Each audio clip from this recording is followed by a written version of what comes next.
জনগণের নিরস্ত্র শান্তিপূর্ণ মিছিলে সাভারে প্রথম আলোতে কিছুদিন আগে যে এক্সক্লুসিভ ভিডিও যেটা তারা প্রকাশ করেছে যে 5ই আগস্টের পরেও হাসিনার পতনের পরের 5 ঘন্টায় তারা কি নির্মমভাবে সেই সময় হত্যাযজ্ঞ চালিয়েছে।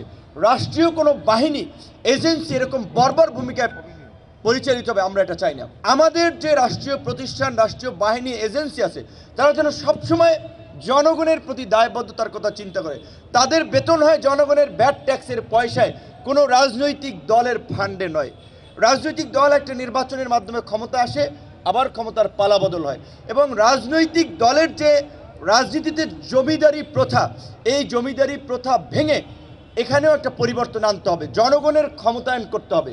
আমরা যেটা বলছি, রাষ্ট্রের মালিক জনগণ, রাষ্ট্রের সকল ক্ষমতার উৎস জনগণ। কাজে এই জনগণ যখন তাদের অধিকার ফিরে পাবে তারা তখন জনপ্রতিনিধি নির্বাচিত করতে পারবে। আর তারা যখন জনপ্রতিনিধি নির্বাচিত করতে পারবে, জনপ্রতিনিধিরা তাদের প্রতি দায়বদ্ধ থাকবে।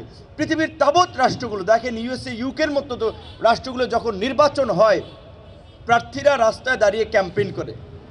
তাদের জন্য বাংলাদেশের মতো কালচারে যেভাবে লক্ষ লক্ষ লোক, হাজার হাজার লোক বিনা পরিশ্রমে মিছিল করে, মিটিং করে, সব কিছু বাদ দেওয়া, তারপরে নির্বাচনের পরে যারা জয়লাভ করে তাদের পক্ষে একটা এলাকায় দুর্বৃত্তায়ন, একটা মাস্তান বাহিনী, একটা দখলদার বাহিনী গড়ে তোলে।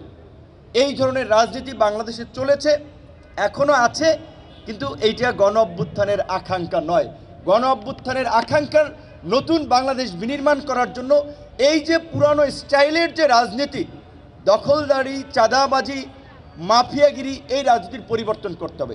এবং এই রাজনীতির পরিবর্তন একমাত্র সম্ভব তরুণ নেতৃত্বের দ্বারা। তাই আজকের এই গণ অভ্যুত্থানের সারা বাংলাদেশের সাহসী তরুণদেরকে বলবো, দেশ পরিবর্তন করার জন্য রাজনীতির পরিবর্তন করতে হবে।